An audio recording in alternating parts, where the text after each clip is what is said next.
Happy Sunday to you, Husker fans. I hope you're all having a great weekend. Had a lot better of a Saturday than what Friday provided for the Huskers and all the athletics. It was a breath of fresh air, to say the least. So, good stuff there. Friday show, or Saturday morning show, I had a breakdown of sorts. I was mad. Rutgers or baseball and softball dropping their games to Rutgers, looking like complete ass. But we looked really good yesterday as we just absolutely bounced back and got some wins. So got that to cover. Got some various news from women's gymnastics to share with you. I got two tennis victories to go over. Men and women get wins. Soccer gets an exhibition win against KU. Track and field wraps up the Brian Clay Invitational. All good stuff. So let's talk about all that. Let's start with women's gymnastics real quick. And before I do, hit that subscribe button. All right. The women's gymnastics team ended at number 24 in the final Road to Nationals poll. The Huskers posted a final NOS of 393, 380, consisting of the regional score of 196, 600 and season NOS of 196, 780.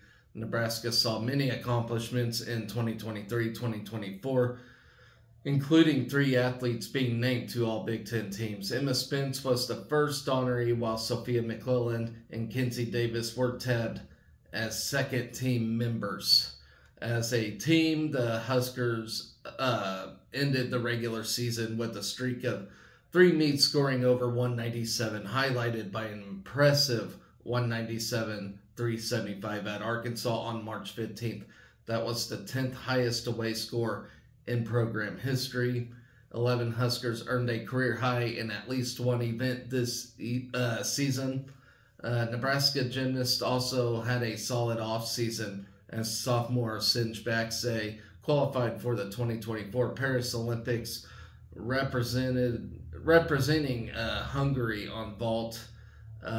Spence competed in the 2023 Gymnova Cup and finished first on floor and second in the all-around.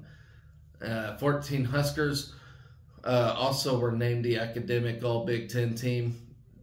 Caitlin Barth, Clara Colombo, Martina Coman, Kinsey Davis, Emily Frost, Dali Gard, Genesis Gibson, Lauren Homicillo, Katie Kuhneman, Sophia McClelland, Hallie Rourke, Emma Simpton, Emma Spence, and Annie Worley. So that's a big list of individuals there. So, like I said, guys, we had a successful athletic Saturday. Very, very fun stuff, to say the least. Let's talk about that soccer game against KU real quick. Beat the Blue Chickens, which is always a good thing. All right. They defeated KU by a score of 2-0 yesterday at Barbara Hibner. The Huskers had 10 shots on goal to KU 7. We gained our 2-0 advantage after the first period as the team notched 2 goals on 3 shots. Abby Schwartz put the ball in the back of the net at the 6:05 mark with an assist from Ella Rudney. And Rudney scored a goal of her own with 2:36 left in the period. So back-to-back, quick goals. The second 30 minutes of the game was evenly matched as both teams took 2 shots on goal but failed to find the net. The Big Red maintained its 2-0 lead going into the last period. Neither team scored in the final 30 minutes, and Nebraska came out with a 2-0 victory. The Huskers will face off against Colorado on Saturday, April 20th at Barbara Hibner Stadium at 7. Admission is free for the fans. So, still got another game for exhibition season.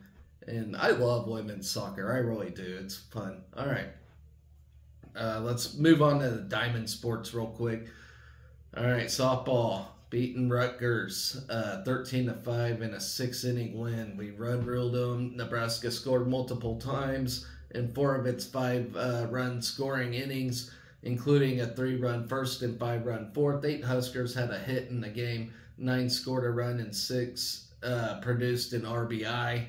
Ava Breadwell led the way with a big day at the plate. Breadwell finished a single shy of the cycle, going 3 for 4 with a double and a triple and a home run. She scored twice and drove in 3 runs.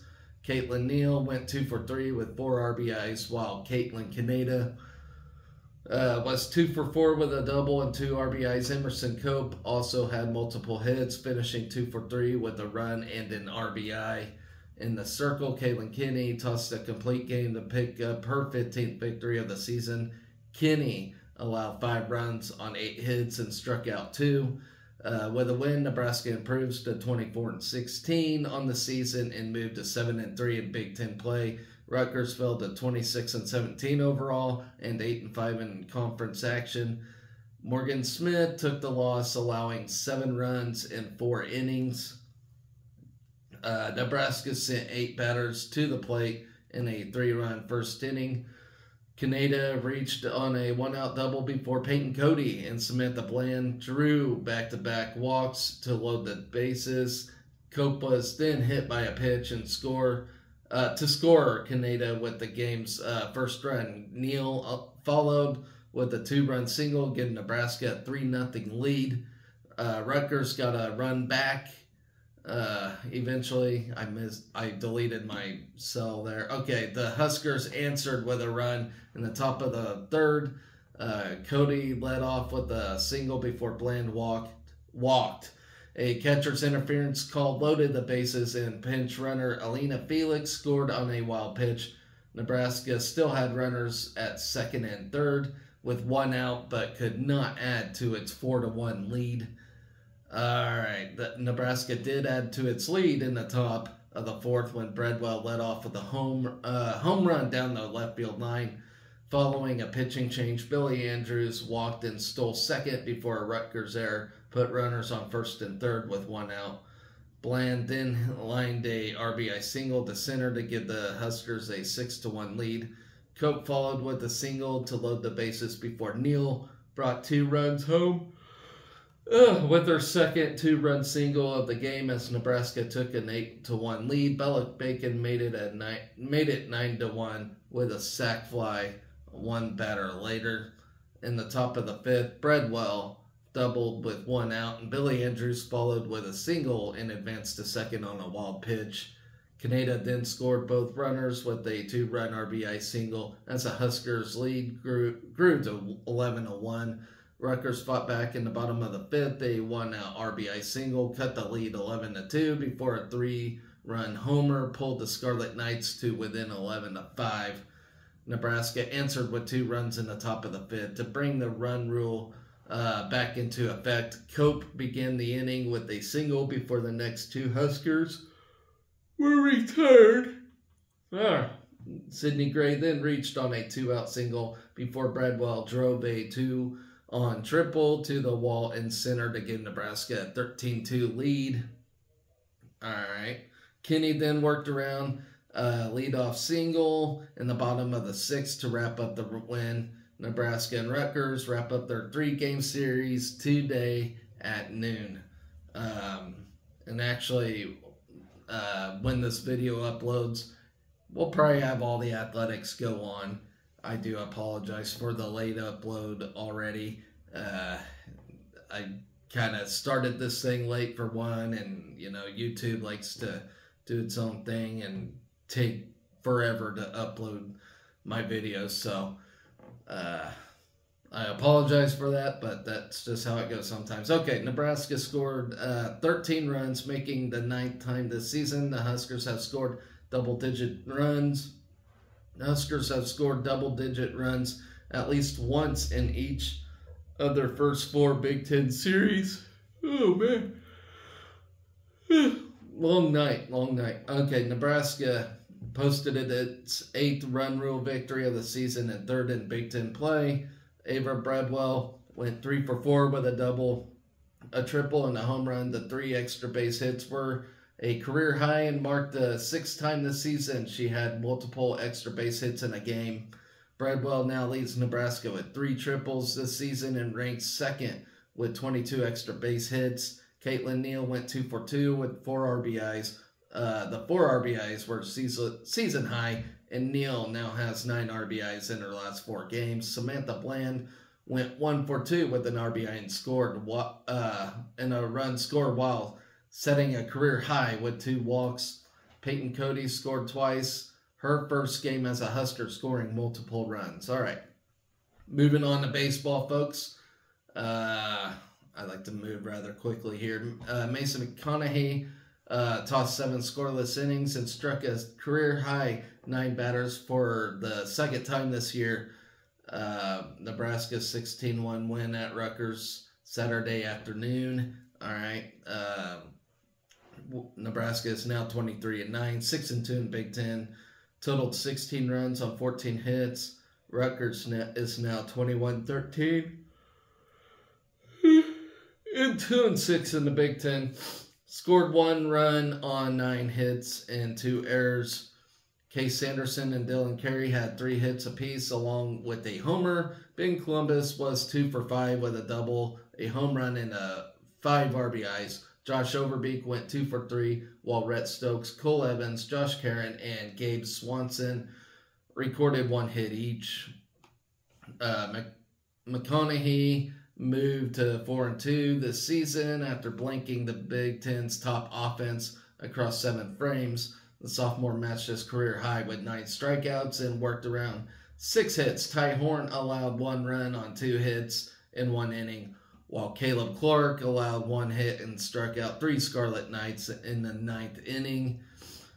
Rutgers pieced together the first threat of the game with a pair of 2-out base runners after a single and plunk batter at the bottom of the 2nd. McConaughey eluded the damage with a 3-pitch strikeout to send a scoreless frame into the 3rd inning. All right, the Huskers hung 5 runs on 3 hits and an error to jump out to a 5-0 lead in the 3rd inning. Riley Silva was plunked and Caden Broomball reached on a fielding error to put runners on 1st and 2nd with 1 out. A double steal moved the pair to 2nd and 3rd for the Big Red, while a full count walk to Overbeek loaded the bases. Wild pitch brought home Silva to score Nebraska's first run of the game before Evans blooped a 2 RBI single down the right field line to extend the lead to 3. Sanderson tacked on 2 more to the lead, lifting a 1-1 pitch into the berm in left field for his 2nd homer of the season. Carey reached on a 1-out single to the left in the top of the 4th. The sophomore moved to 2nd on a wild pitch before advancing to 3rd and home on a pair of pass balls to grow the lead to 6. The Huskers plated runs for the 3rd consecutive inning, extending the lead to 9-0 behind 3 runs on 2 hits. Sanderson single, followed by consecutive hit by pitches to Karen, and Swanson loaded the bases for the Big Red with 0 outs. Columbus plated 2 for the Huskers with a ground rule 2 RBI double to left center, followed by Swanson touching home on a double play to make it a 9-0 lead in the 5th. Nebraska's lead reached double digits in the 6th when Swanson ripped a 2 RBI double down the left field line to balloon the advantage to 11 for the Big Red. The Big Red enlarged its lead to 16 behind back-to-back homers from Columbus and Carey, a 4-pitch walk to Evans, followed by Sanderson's single through the left side, placed runners on 1st and 2nd with 1 out.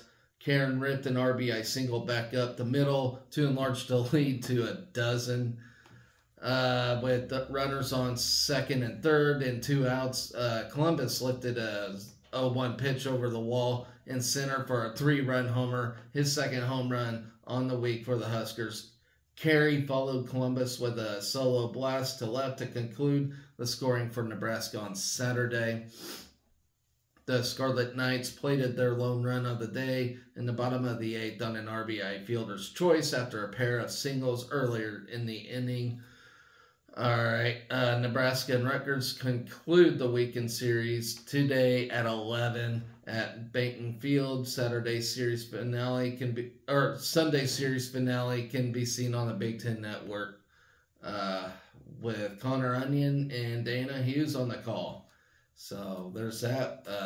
I think this first Big Ten game we actually are on regular TV and not on a streaming service. All right. Let's move on to track and field real quick, ladies and gentlemen. Final day of the Brian Clay Invitational. Track and field finished the weekend with the third all-time top 10 time. All right. Berlin Schultz climbed to 7th on the all-time list in the 1,500 meter with a 4:17.31. She placed 45th in the invitational section. The freshman from Lincoln broke the mile school record during the indoor season with a time of 4:37.45. Trevor Acton ran in the open C section of 5,000 meters, placing 12th with a personal best of 14:30.94. Nico Schultz competed in the 400 meters, clocking a 47.91 and finished 27th. Haley Trotter crossed the line at 4:41.31 in the open C 1,500 meter to take 29th. On the men's side, Sadio Finner placed 63rd with a 3:59.32, while Colby Erdkamp placed 78th with a 3:59.83. Lindsey Blim had a time of 4:39.96 in the open B 1,500 meter to place 78th. Up next, the Huskers will compete at the Michael Johnson Invitational in Waco, Texas from April 19th through the 20th. So, yeah, it wasn't pretty for the Huskers in track and field this week, but that's because we didn't have any of our field events going on. So, it was all running, and so you just, we don't have the best running team out there. So, it is what it is. I still feel like we have the best throwers out there in the nation. All right. Moving on to golf, let's start with the ladies at the Buckeye Invitational. Day one for that, Michaela Vavrova second day of this golf tournament. So Michaela Vavrova fired a second round 73 to close the first day of the Therese Hession Buckeye Invitational in a tie for 18th at 149. To lead Nebraska women's golf team on Saturday in Columbus. Vavrova, senior from Slovakia, opened the tournament with a 76 in the first round before heating up to fuel a Husker climb up the leaderboard in the second round. Then Arden Lushim added a 73 of her own in the second round of the par 72, 6,319-yard layout of the Scarlet course to help the Huskers move up 3 spots in the team's standings after the first round. Nebraska heads to Sunday's final round in 7th place in the 12-team field at 6:03. All right, Lushim, a freshman from Park City, Utah, began her day with a 77 to end her first 36 holes at 150 and a tie for 26 individually. Mu Takahashi bounced back from an opening round 78 to card a 74 in the second round, while Lindsey Teal led the Huskers with an opening round 74 before ending the day with a 78. Takahashi and Teal are tied for 32nd at 152. Lena Hazard also produced a 78 in the opening round before settling for a second round 80 to close her day at 158 in a tie for 61st in the 75-player field. The hosts from Ohio State lead the tournament at 574 after rounds of 291 and 283. The Buckeyes carry an 8-shot lead over second-place Michigan State at 582 after the Spartans shot back-to-back rounds of 291. Kent State sits in third at 592. Ohio State's Kaylee McGinty sits atop the individual standings at 139, while Kent State's Veronica Kedranova is 3 strokes back in second at 142. Ohio State's Carrie Hollenball was the only other golfer to break the par for the day at 143, just 4 strokes behind McGinty. Let's see, the Therese Hession Buckeye Invitational will conclude with today's final round beginning at 8:15, so well past the time I'm even doing the show. The live scoring is available on golfstat.com. All right, moving on to our final men's golf. Harry Crockett fired rounds of 67 and 68 to sit in sole possession of second place while leading the Husker men's golf team on the opening day of the Hawkeye Invitational in Iowa City on Saturday. So that's good news. Crockett, a junior from Oxted, England, recorded 5 birdies and an eagle on the 537-yard par 5 second hole to carry an opening round of 67. He added 9 pars while working around a trio of bogeys on the par 71 7,197-yard layout at the Finkbein Golf Course. All right. Crockett was solid again in the second round with 5 more birdies and 11 pars along with a pair of bogeys to card a 68, closing the day at 135. Crockett trails only Wisconsin's Cameron Huss on the individual leaderboard after Huss fired back-to-back rounds of 66 to end the day atop the standings at 132. Iowa's Hogan Hansen enters Sunday's final round in third at 137. Crockett's performance helped the Huskers post a 567 team score to sit in a tie for 6th in the 16-team field. Wisconsin leads the tournament at 558, while TCU is tied for second with Central Arkansas at 563. Illinois State and the hosts from Iowa round out the top 5 in the team standings, while the Huskers are tied with South Dakota State for 6th. All right, senior Will Marshall got off to a strong start with a 68 in the opening round with 3 birdies and an eagle on number 2. He added 12 pars and a pair of bogeys over the first 18 holes before managing a 74 in the second round to head to today's final round and a tie for 26 at even par 142. Quinn Yost also carded a career best 68 in the second round after managing a 75 in the first round. The sophomore lead heads into Sunday tied for 31st at 143. Junior Hamish Murray contributed rounds of 74 and 75 to sit in a tie for 68th. Murray's second round included an eagle on the 428-yard par 4 14th hole. Davis Johnson pitched in a 73 to Nebraska's first round team score before adding a 77 in the second to close the day at 150 and a tie for 73rd in the 90 golfer field. Senior Gentry Sheave rounded out the Nebraska contingent with rounds of 72 and 74 to close at 146 and a tie for 53rd while playing as an individual outside of the Nebraska lineup. The Hawkeye Invitational will conclude with today's final round beginning with a shotgun start at 8:15 a.m. All right, so that's going to do it for my show. Today's lineup, we got, of course, the final rounds of the men and women's golf tournaments. Baseball and softball round out their weekend series, both against Rutgers. Women's tennis will take on Ohio State. Men's tennis will take on Purdue. So that is our lineup for today. Not a lot going on, but I will cover it. I will talk about it. So until next time, guys, be excellent to each other. For real. All right. Go Big Red.